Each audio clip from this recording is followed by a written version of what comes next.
You unlock this door with the key of compassion. Beyond it is another world, a world of science, a world of common sense, a world of sanity. You're moving into a land of both empathy and ethics, of nutritional knowledge and empowerment. You've just crossed over into Dr. Osborne Zone. Welcome to Dr. Osborne Zone. Today we're going to be breaking down the carnivore diet, its risks, its benefits, who might benefit, what you need to check out or what you need to monitor or measure if you're trying this diet, who benefits most, etc. So if you've been contemplating a diet change, if you're struggling with autoimmune disease and you've done all the diet changes, maybe you're 100% organic, maybe you've gone gluten or grain-free, maybe you've done testing with functional doctors and you're still really struggling in your health, we're going to be answering whether or not the carnivore diet is right for you. So pay attention. This carnivore diet has become more and more popular over the last several years, and I want to draw just some general observations to your attention about why this diet has been so prolifically helpful for so many. And we'll first summarize and then we'll go through each one of these points. But number one, the carnivore diet is a gluten-free diet. It's a sugar-free diet. It's an oxalate-free diet. It's a low FODMAP diet. It's plant lectin-free. It's lower in mold and mycotoxins. It also is seed oil-free. There's less pesticides and herbicides. Has a higher protein content. It serves as an elimination diet. It incorporates the benefits of organ meats and their nutritional density. And it is also a diet that is free of ultra-processed foods. So these are some of the big takeaways or the big reasons why the diet works so well for a lot of people. Now, in contrast, let's look at the U.S. This is from the actual CDC's website on key recommendations for diets. So you see here the core, this is from their website, the core elements that make up healthy dietary patterns. And I don't know that we would argue with every one of these things, but I'm just showing you what they have to say. So number one is that vegetables of all types. Number two, fruit, especially whole fruit. But what this doesn't really mention is, what about processed fruit? What about dried fruit? What about fruit with added sugars? What about fruit with added preservatives? There's no commentary on any of that. So we're left to kind of defend on our own. Then they recommend grains. And this is in order of their recommendation, right? So again, if we're hierarchically structuring this, it's like this is their number one, number two, grains number three. Only at least which half are whole grains. So the other half, half could be whole grain, but the other half could be processed grain. And then they talk about dairy, including fat-free. So they want you to do fat-free. So take the fat-free dairy that has virtually no A, D, E, K, or omega-3 fats. So again, it's in my opinion, fat-free dairy is potentially a problem.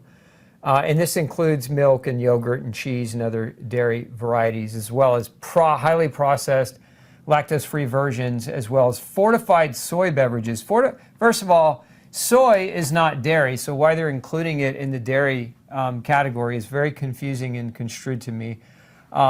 But at any rate, they include it there. And then they say protein foods. Now notice there's no real mention of, it doesn't say meat, it says protein foods. So it's incorporating, and again, keyword here, lean meat. So everything is low fat or no fat in this guideline, in this recommendation, which again, the observation there is that it can cause fatty nutrient deficiencies. So again, this is the government's recommendation. But okay, lean meats, poultry, eggs, seafood, and then beans, peas, and lentils, as well as nuts and seeds and soy products. Well, nuts and seeds are very low protein. Soy products, very low protein. Generally speaking, beans, peas, and lentils are also very low protein. So why they're classifying them in the high protein food, again, to me, better delineation could be done. And then their last recommendation is oils. And so that recommendation is inclusive of processed vegetable oils, but also inclusive of oils in food, such as seafood and nuts, which I don't disagree with oils in food. I think, that's what we call fat, right? Oil is fat. And so to get healthy fat in the diet is not a bad idea, but their recommendation is vegetable oils. These are highly processed seed oils, which we'll talk about why they might be potentially problematic. So again, this is the governmental recommendation.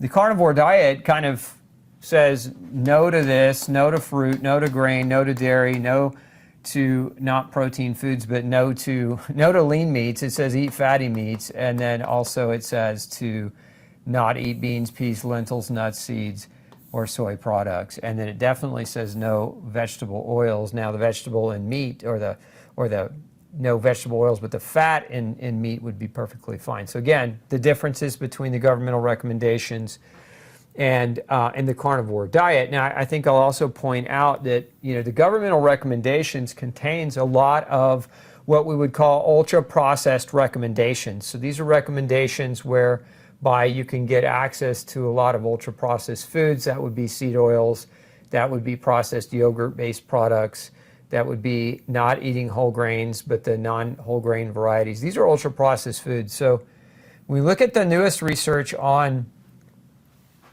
this was recently published. This was a major meta-analysis of studies published in the British Medical Journal. And so what they found is that ultra-processed food exposure and adverse health outcomes, and so they were analyzing all the data and what we know, and that the higher the level of ultra-processed food that a society consumes, the greater risk that we have of obesity and being overweight. And again, the things in red are higher levels of evidence: metabolic syndrome, non-alcoholic fatty liver disease, high blood pressure, type 2 diabetes. And then we also have some of these other lower levels of evidence, but still good evidence, and that's increased risk for death, all-cause mortality, heart disease, depression, wheezing, adverse sleep anxiety, combined mental disorders, cardiovascular-related mortality, cancers, inflammatory bowel disease. Again, so this is a brand new meta-analysis of a number of research studies that show that the incorporation, the more ultra-processed food you eat, the more disease risk you have. So again, if we think about it from that perspective, and we look at carnivore diets, why they work is they're not inclusive of any ultra-processed food. So there's no ultra-processed food. Now, if you do it right, now you can theoretically you could go on a carnivore diet and eat a bunch of processed carnivore junk food snacks of ultra-processed meats dehydrated down and chemicals added. But we're talking about, just generally speaking, the carnivore diet, eating whole meats and organ meats and plant and animal-based foods. As a general rule of thumb, there are no ultra-processed foods there. So now let's kind of go through why the carnivore diet works for so many people when every other thing has failed them. Now, number one, the carnivore diet is a gluten-free diet. And many people, including celiacs, but also including what are called non-celiac, gluten-sensitive individuals, are very sick. And we know that this is associated with the development of autoimmune disease. There are about 140 different autoimmune diseases. And if you haven't read my book, No Grain, No Pain, I highly recommend that you do, as it makes, with over 300 scientific references, it makes that scientific connection between autoimmune disease and a grain-heavy, gluten-heavy diet. So we know that carnivore diets are, by their nature, are gluten-free. And so for many people going carnivore, they're making that diet change. And what's actually happening is, because they're gluten sensitive, they're actually feeling better because there's no gluten in a carnivore diet. We also know that the carnivore diet, just even beyond being gluten-free, is a fully grain-free diet. So there's, beyond the wheat, barley, and rye, or what are oftentimes referred to as the brow grains. That would be barley, rye, oats, and wheat. But a grain-free diet also eliminates corn, rice, sorghum, millet, So these other, oftentimes considered to be safe grains, for those with gluten sensitivity. So even though these can be highly inflammatory, and again, a carnivore diet eliminates these other grains altogether, thus avoiding a major potential source of inflammation. I mean, there's research studies that show that corn causes inflammatory issues in the bowel. Many studies have shown that corn gluten is actually just as inflammatory as wheat gluten. We know that rice is associated with food protein-induced enterocolitis. And we know that sorghum can actually, some studies show that there is a cross molecular reaction that, that's so similar to wheat. It's in millet as well. It can be so similar to the glutens found in these other grains that you get what's called molecular mimicry. So you get the same kind of reaction, but we also know that many of these products also are cross-contaminated with gluten. So again, a carnivore diet, you don't have that issue because you don't have people running out to the kind of the gluten-free grocery store aisle and stocking up on products that contain corn, rice, sorghum, millet as well. We also know that the carnivore diet is lower in mold and mycotoxins. So if we look at mold and mycotoxins, these can be, many people are allergic to mold. It's very common, mold allergy is very common, and mold can be in your food. But we also know that mycotoxins can contribute to inflammation in a number of different ways. We know that mycotoxins can reduce the body's ability to replicate DNA, RNA, and protein. We notice a lot from the animal research when animals are fed what? Animals being fed high grain diets are higher in mold and mycotoxins. And that's how, again, part of how we know that is that animals being fed these high grains actually oftentimes will get sick when the grains are contaminated with molds or mycotoxins. And so, again, going back to what we just said about a carnivore diet being grain-free, it's lower in mold and mycotoxins in part because it's absent of grain. Now, we also know there are some other foods that contain mold and mycotoxins that are beyond the meat. Meat generally is not highly contaminated with mold or mycotoxins, but a lot of your plant-based foods can be. And so beyond grain, we have different legumes, particularly peanut can be contaminated. Peanut's not allowed on a carnivore diet. Coffee's another one that contains potential for a lot of mold or mycotoxins, as are a number of fruits and vegetables can contain them. And a lot of this is how long does this sit in your refrigerator? So this is like, it will start to grow mold, especially the longer it's left over in the fridge. So again, that's not to say, again, for those of you who are eating plant-based, that I want you to just have this, paranoia about mycotoxins if you eat plant-based foods, but trying to draw the correlation between why a carnivore diet works. And so being low in mold and mycotoxins, many people are allergic to the mold. Many people are reacting to mycotoxin exposure in some of these foods. And then when you couple that with many people on a carnivore diet, one of the biggest reasons that I have personally observed in my own practice is that many of these people that benefit are living in mold. And so they're living in mold, they have mold in their home environment, and those mycotoxins and molds that they're reacting to, some can also be found in their food. And so when they eliminate the mold and mycotoxins from their food, there's actually this improvement in how they feel because it's reducing their overall toxic burden. Now, one of the other things that somewhat correlates with mold that's also part of the carnivore diet is this diet is oxalate-free. Now, oxalates are predominantly found in plant foods. So where we get high oxalate, for example, things like spinach, things like almonds. And what happens for a lot of people, they're going dairy-free. What do? They do the milks, the nut milks that are high oxalate.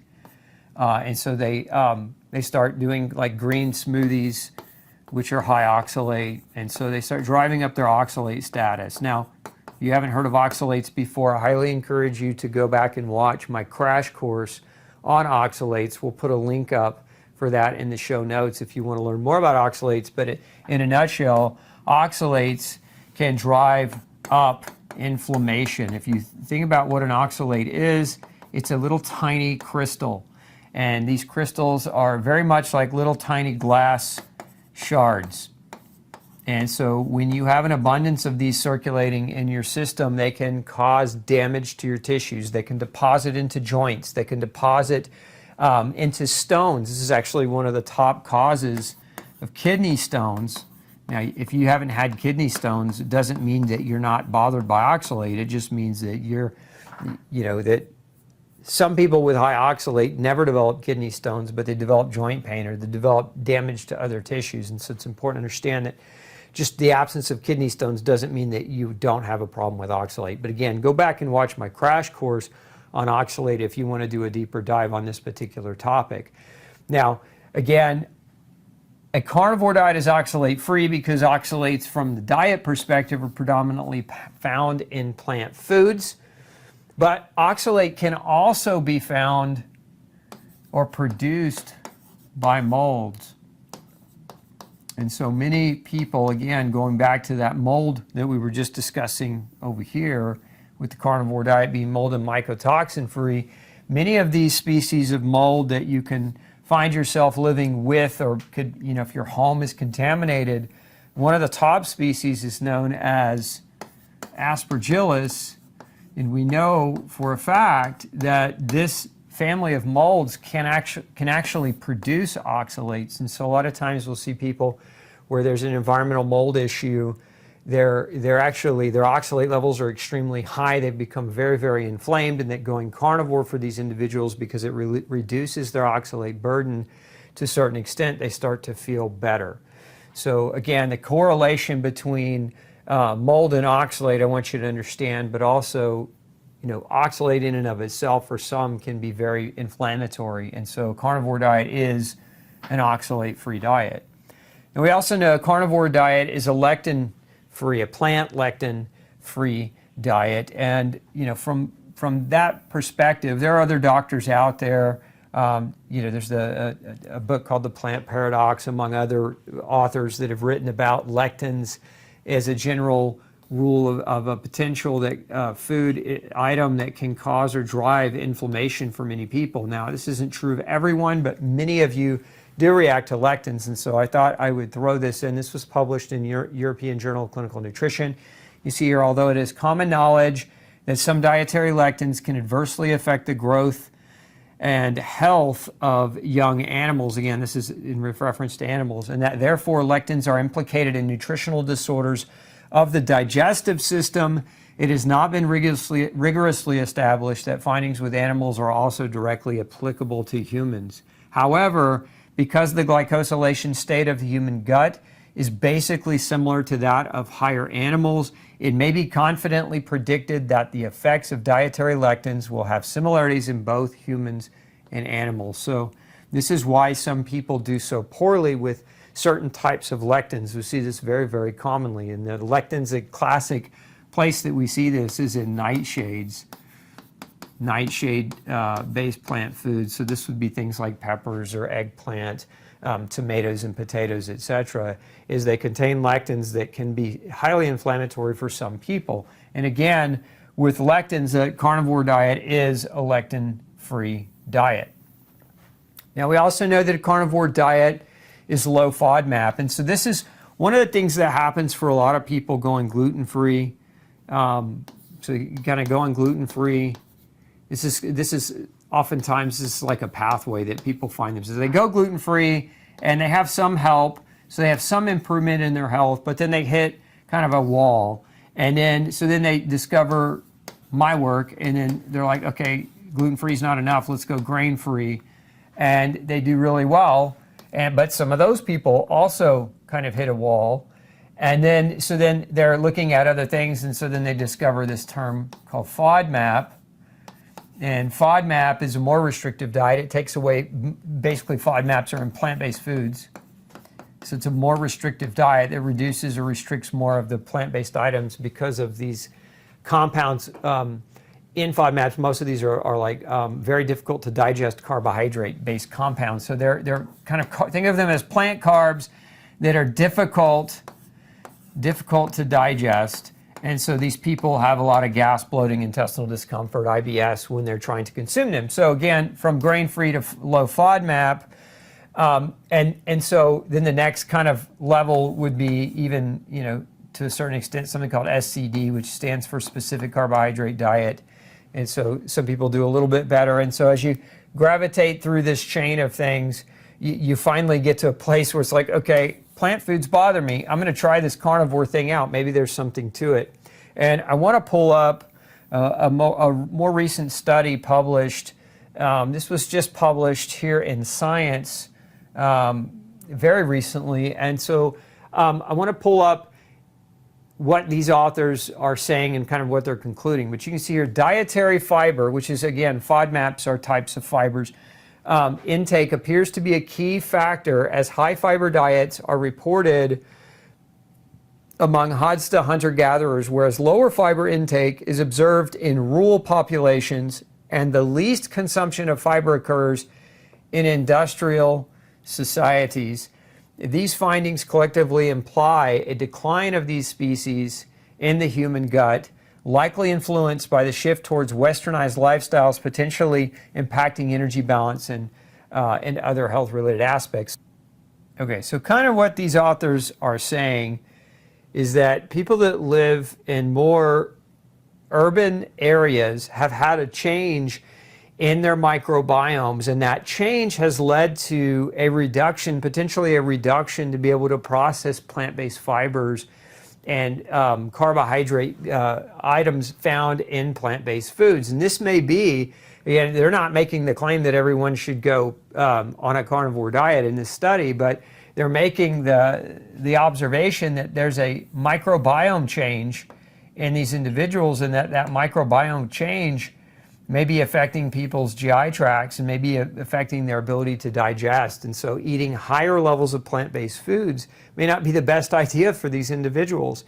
Again, this is early research, but I find it quite fascinating when you consider the quantity of folks who have gone on a carnivore diet and feel so much better. They don't have the gas, they don't have the intestinal bloating, their irritable bowel syndrome can actually go away. And maybe it has to do with they've lost their diversity of cellulose-degrading gut bacteria, and so they don't do well with plant-based foods. So again, this is newer research. I think we'll see more of this come out. I mean, one of the fundamental problems with a carnivore diet is the lack of robust research. So a lot of what you're seeing in the carnivore diet is based on anecdote, and it's based on clinical experience from different practitioners.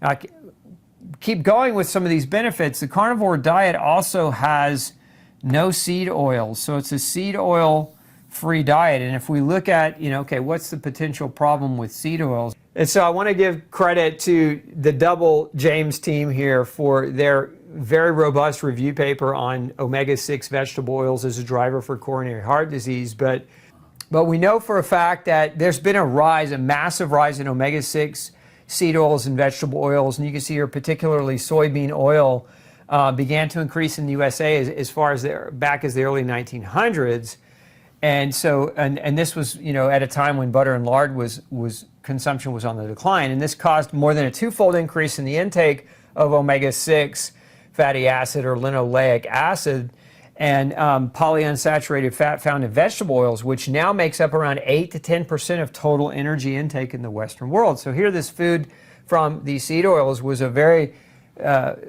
low source of energy overall for humans. Now is almost up to 10% of total energy consumed. And so again, what these docs do is they do a great job of making the connections between the increase in linoleic acid and the driving force of cardiovascular disease. Now, I think it's important to point out that omega-6 to omega-3 fatty acids, humans should eat these in a certain ratio And one of the reasons why is the omega-6 to omega-3 ratio regulates inflammation. So if you overconsume omega-6 and underconsume omega-3, what happens is your body does more of this. It produces more inflammation. And so a 2-to-1 ratio is ideal. Now, most Americans and most American diets are at a 16-to-1. 16, in other words, for every gram of omega-3, they're eating 16 grams of omega-6. 16-to-1 ratio is bad, right? This is going to contribute to the potential for a heightened level of inflammation, and that's going to be a driving force behind disease. And so again, most of the average in the U.S. is 16-to-1 or higher. I see this all the time. I mean, I just had somebody earlier this week, theirs was 46. Their ratio was much, much higher even than that 16-to-1. So this is very important. We want a nice flow of omega-6 is important, but over-consuming omega-6 and under-consuming omega-3 creates problems. And so a carnivore diet eliminates the processed, ultra-refined seed oils. It says, no, we're not going to get an over-aggressive amount of omega-6 from these oils. And so by doing that, by default, improves that ratio closer down to that 2-to-1. And so again, just another potential benefit of carnivore diets.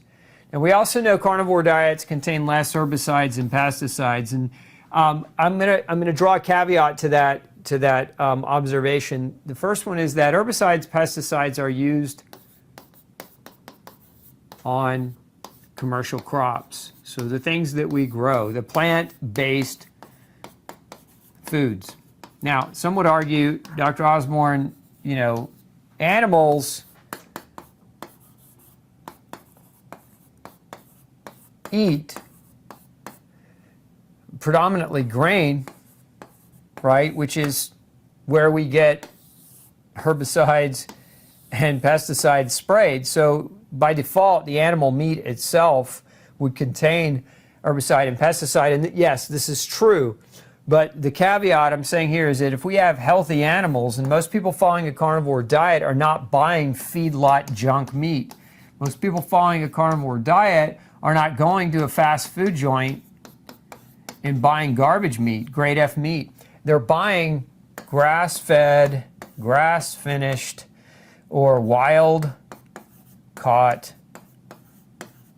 or organic versions. And so in that regard, if you're following carnivore and you're sticking to these general rules with your meat, you're getting less herbicide and less pesticide exposure. And that's a good thing because herbicides and pesticides behave like antibiotics on the microbiome and create all kinds of problems. Now, at the end of the day, there's not a one-size-fits-all diet. There's not a cure-all diet, but the carnivore diet checks a lot of boxes for a lot of people. In other words, it's gluten-free, it's grain-free, it's lectin-free, it's oxalate-free, it's lower in pesticides, it's lower in molds and mycotoxins. And we can't argue with those things. Now, let's talk about who might consider a carnivore diet, and then we'll talk about some of the potential pitfalls of a carnivore diet as well. So, who should consider the carnivore diet? This and a lot of this is going to come from my experience as a clinician in practice. So, people who are grain-free and still struggling, you might be a good candidate if this is you. Okay, people with a history of toxic mold exposure, I see this one all the time. As a matter of fact, I believe one of the biggest reasons people benefit so well with carnivore has to do with the reduction of mold and mycotoxin exposure. And then people with autoimmune disease who have tried everything. And when I say tried everything, I mean you've read all the books and you've attempted all the different diets and nothing's really seemed like it's worked well for you. So those, you know, that might make you a good candidate. Now, beyond that, I want to share this with you. Okay, so again, these are just some of my observations that I wanted to put out there. So number one, people that benefit from the carnivore diet, in my experience, these individuals are gluten sensitive. And so they don't even know they're gluten sensitive. And a lot of people don't start. I showed you earlier a kind of a process that many people go through, which is they first go gluten-free, then they go grain-free, then they go low FODMAP, etc. But there are a number of people going carnivore. They're just gluten sensitive, and they didn't try gluten-free first. They just went they just went carnivore, and because carnivore is gluten-free, they experienced all kinds of benefits. Other people that I've seen, before going carnivore, they ate a diet heavy in ultra-processed foods. Before going carnivore, they ate a diet containing excessive carbohydrates. And so they were prone to obesity and diabetes and metabolic syndrome. They have a multitude of food allergies and food sensitivities because in essence, what is a carnivore diet? It's like an ultimate elimination diet because you're eliminating a huge array of foods from the diet. And if you have a lot of food allergies, by default, you're eliminating those foods from the diet. And so you're reaping that benefit when you're not eating foods that cause inflammation. They also have major dysbiosis, usually the form what we see in that dysbiosis and that abnormal growth in their intestines is they have candidiasis. Now, again, candida, technically it's a type of mold, although we call it a yeast. And it's normal in human guts, but not overgrowths aren't normal. So we see a shift toward high levels of yeast or candida overgrowth. And yeast, one of the things they make, as I mentioned earlier, they make oxalates. They also make mycotoxins, different types of toxins that humans will react to. And many yeast also produce substances that mimic gluten. Specifically, yeast makes something called an HWP. That stands for hyphal wall protein, for those of you who are science geeks. But this is a protein that yeast produce, and it looks like gluten. So molecularly speaking, it can actually mimic gluten. And again, gluten sensitive is drawing the connections here, right? We also see, again, people benefiting from carnivore generally are being exposed to environmental mold. They struggle with oxalate overload, as we've discussed. They react to nightshades and lectins and other plant-based chemicals, and so going carnivore cuts those out. They also have a history of polypharmacy and antibiotic use. And so remember, one of the side effects of antibiotic use, one of the effects of that is candida overgrowth. And if we look at this, this goes back to antibiotics in our food, but also in our doctor offices, right? How many of you have gone to the doctor and you thought you had an infection, and so they said, here, take this antibiotic just in case, and then you're on an antibiotic? And how many of you have had in your life more than 5 or 10 or 15 prescriptions of antibiotics? I mean, we have antibiotics in our water, we have antibiotics in our food, and our doctors hand antibiotics out like candy. And so this drives, in my opinion, that microbial change, that dysbiosis of bacteria in the intestine. And again, we know that in people in cities that are not exposed to animals as much, that are not exposed to nature as much, generally those individuals in overcrowded spaces will have a higher history of antibiotic use and will have, as I showed you earlier in that science research study, a change in their microbiomes, and maybe this is part of what's happening. We also see that people generally that do really well with carnivore diets generally have blood type O. And so, again, these are my own personal clinical observations in 20 plus years of practice. Now, I also want to show you, as I said earlier, that there's a sparsity of research on the carnivore diet at this point, meaning there's not a lot of studies that have been done that show directly benefits of carnivore, why carnivore works. So I'm trying to give you my own observations and my own clinical experience. But this was a study recently published on the symptoms and the outcomes of people's health when they were going carnivore and reporting carnivore. Now, the flaw to this study is that it's more of a self-reporting survey than it is like a double-blind randomized placebo-controlled trial. But I think it's worth discussing, and it's certainly, in my opinion, is worth looking at this a lot more deeply. I think we need to see a lot more research studies come out on the carnivore diet. So what you've got in this study, you can see the numbers reflect the percentage of the total participants. So here on this side, and this side is improvement. So what you've got is of 1,946 people, 69% of those people reported an improvement in chronic disease.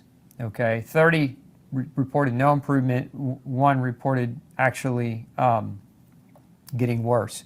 And so again, these are people going on a carnivore diet. And then you can see in their overall health, you've got 95% reported improvement, 4% of no improvement, 1% of worsening. And hunger and food cravings, 91% improvement. In mental clarity, 85% improvement. In memory, 66% improvement. In focus, 83. In sleep, 69. In strength, 78. In endurance, 76. And in energy, 89. So this is pretty impressive. These are pretty good outcomes. I mean, we'll take that, right? And these are just people reporting their symptomatic changes as they were embarking upon a carnivore diet. And again, it's not a definitive study. It's not a double-blind, randomized, placebo-controlled trial, but it's positive enough that it should be deeper investigated. And I can just speak from my own experience in helping people go carnivore. Many people benefit tremendously, and we can't overlook that. It's got to be studied more deeply so that we understand why they're benefiting. Now, let's talk about some carnivore diet cautions. The first one is the potential, because it's such a restricted diet, the potential for developing nutritional deficiencies. So nutrient deficiencies is a big one. Now, I would argue that if it is working, if you're feeling much better on a carnivore diet, strongly consider the potential that you're being exposed to environmental mold. I see it all the time. As a matter of fact, I can almost call it intuitively at this point after so many years of practice, but I've yet to see the case actually where, and that doesn't mean it doesn't exist, but I've yet to see a case of an individual who was not already following no grain, no pain. Because a lot of people that come see me in my practice are already following no grain, no pain. They're doing really, really well because they're following no grain, no pain. But it's those that are following it that aren't getting better. A lot of those people are right here. They fit this category almost every time. And so if you are in that category of this diet's really working well for me, consider mold toxicity and potentially investigating that. One other comment I'll make is that people with type A blood are not as well suited. It doesn't mean there can't be a benefit. I have taken people with blood type A on carnivore diets, but one of the things that, one of the observations you want to understand is, generally speaking, type A's have a reduction of stomach acid. And eating an all animal meat-based diet requires a lot of stomach acid to break that meat down. And so what happens in my experience with a lot of people with blood type A is they get a lot of bloating, and ultimately they get super backed up, they get constipated when they're trying to do a carnivore diet. And so one of the things that these people can try to do is supplement with betaine hydrochloride as an acid support for eating or increasing the quantity of meat in the diet. But again, it's not right for, it's not exacting, right? So not everyone with this blood type is going to have this problem when they attempt carnivore, but it is quite common. So if you're a type A or a type AB, consider that. And then, again, as I mentioned earlier, healthy meat matters. You don't go to fast food. You don't want to do fast food and junk meat. Processed luncheon meat is not a carnivore diet. If you're following the true tenets of a carnivore diet, generally speaking, what are you eating? You're eating these things right here. You're eating red meats. You're eating non-red meats. So again, beef, pork, lamb, poultry, wild game. You're eating organ meats. You're eating fish, wild caught of, really of any variety, provided it's, healthy wild caught. And then even some dairy in the carnivore diet. So butter, cheese, cream, eggs. Again, we're talking about pasture-raised, organic, to avoid all the downfalls. So, those are the food choices you're making. You're not eating junk. That healthy meat matters. Now, it's been my experience up here, coming back to point one, this potential for nutritional deficiencies. Potassium, vitamin C probably pose two of the biggest risks, at least in theory. Now, that being said, I want to show you a few things. Number one, this nice little review was written on The Nutritional Adequacy of a Carnivore Diet. And it's written by Amber O'Hearn, and I just want to point out a few key points. You see, all essential nutrients can be found in animal-sourced foods. So there's not a nutrient not found in animal-sourced foods. So I think it's important. Animal-sourced foods do contain all of the essential nutrients. Again, essential nutrients are the nutrients that your body requires to eat in order to sustain itself and to heal and repair itself. Some such nutrients are not commonly eaten in high enough amounts to meet recommended intakes, and this is especially true, as I mentioned a moment ago, with vitamin C. Studies on individuals eating only meat did not reveal nutrient deficiencies. Now, I'm not convinced of the studies that have been done here, but to her point, studies done so far haven't revealed that, but I'm about to show you just one study, one case study that is very, it's very the opposite of that statement. So we also have here as a key point, carnivore diet nutrient profiles and effects on metabolism may reduce or increase the needs for some nutrients. So again, when you change your diet, there's a balance with nutrients. And so for example, when you reduce processed foods, there's a, and you're eating whole, healthy foods, meats that are rich in things like CoQ10 and B vitamins, you may not need as many B vitamins if you're not eating a bunch of sugar, because again, empty calories and processed foods have a draw on nutritional status and can really rob the body of nutrients. And then obviously at the end, I think very common sense here, more study is warranted to understand long-term implications of plant-free diets. I don't think we know enough, and I think it was intelligent of Amber to add that last statement. But all that being said, I want to show you, this is just one case study. Now I've seen a lot of people go carnivore over the years, and but this is probably one of the worst. So what I'm showing you is not the best. It's one of the worst. And it's not to scare you away from carnivore, but it's to show you that a lot of people make the claim, and there are a lot of internet folks out there making the claim that a carnivore diet has all the nutrients. You don't have to worry about nutritional deficiencies. You don't have to worry about supplementation, and everything will be just perfect if you just go carnivore. And that's nonsense. This is a case study of a girl who was on a carnivore diet for over 2 years, and we evaluated her nutritional status. Now, she was on a carnivore diet where she was eating healthy meats. She wasn't going to the fast food place. She wasn't doing the junk. She was doing it right. She was on what we call an accurate carnivore diet. And you can see this is her level of nutritional deficiency. She was low in biotin, low in vitamin B2, low in vitamin B5 or pantothenic acid. She was low in vitamin K1, low in boron, calcium, chromium, copper, iron, selenium, strontium, vanadium.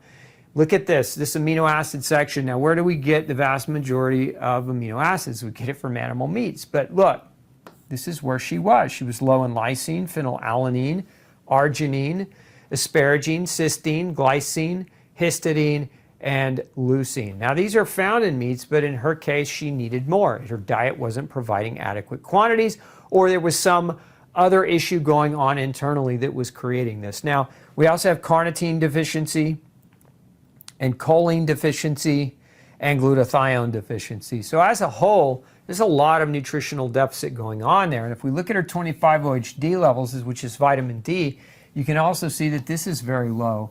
And these blood draws were taken at the same time. We also see in her blood, her ferritin was very high. And ferritin is what's called an acute phase protein. It's an indicator of inflammation. So she's inflamed. And then we also look in her gut. So this is in her blood. Ferritin is in her blood. Lactoferrin is a marker in the gut. And you can see her levels high, indicating gut inflammation.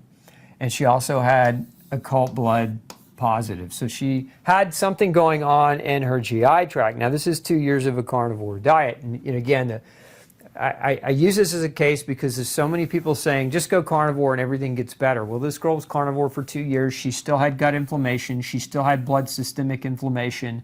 She had multitudes of nutrient deficiencies, and carnivore just didn't heal her completely and solve all of her problems. Now, there's no doubt about it, she felt tremendously better on the diet. But you can see my point that I'm trying to make is we don't assume that just because a person feels better that there aren't potentially underlying biochemical abnormalities that are happening as a result of a restricted diet. So again, this is where you just want to approach it with a level of intelligence and a level of analytics. You don't want to just trust and not have this analyzed, because the fact of the matter is there's very little long-term data. There's very little research in this area. We can draw from some of the older research. There have been studies going back in the 1700s, 1800s, early 1900s, and using very, very low carbohydrate, predominantly meat-based diets or low carbohydrate diets to treat diabetes before the invention of insulin. We also have, research done in general Alaskan Eskimo or Inuit populations and American Indian populations where individuals were heavier, much heavier meat, lower carbohydrate, sustaining good health and vibrant health. So I don't want to dismiss that research, but we just don't have enough today in modern society. And my fear for a lot of people going carnivore is if they end up like this, it's going to create bigger problems for them down the road.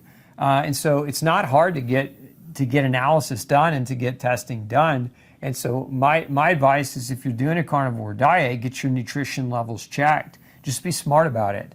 If you feel better on the diet, nobody's going to argue. I don't think anyone can argue if you're feeling fantastically better on the diet that you shouldn't be on the diet. But also, don't let that long-term diet potentially lead to some malnutrition that might increase your risk of other types of diseases. Again, a perfect classic example is heart disease. The average person that dies of a heart attack, it's their first heart attack. And so sometimes it's very silent and it just comes on. And nutritional deficiency can certainly contribute to that. So again, if you're doing carnivore and you're feeling fantastically well and much, much better, consider checking your nutritional status as just an intelligent maneuver to navigate some of the potential risks. And consider that you might be in mold and you might want to get that investigated, because mold toxicity is no joke. And if you're in mold, it's going to create other problems for you down the road. So that's basically carnivore in a nutshell. A lot of people get better doing it. A lot of people find benefit doing it. If you're one of them, more power to you. There's no such thing as one size fits all with diet. And I encourage you to be a good judge of how you feel based on what you eat, but also to do so intelligently. And so knowing that any restricted diet, no matter what it is, poses the risk of potential long-term nutritional deficiencies, you just want to play it smart and make sure you're getting those things checked. Thanks so much for tuning into Dr. Osborne Zone. Make sure you hit the like button, hit that subscribe button, share this with somebody that you love, and we'll see you next time.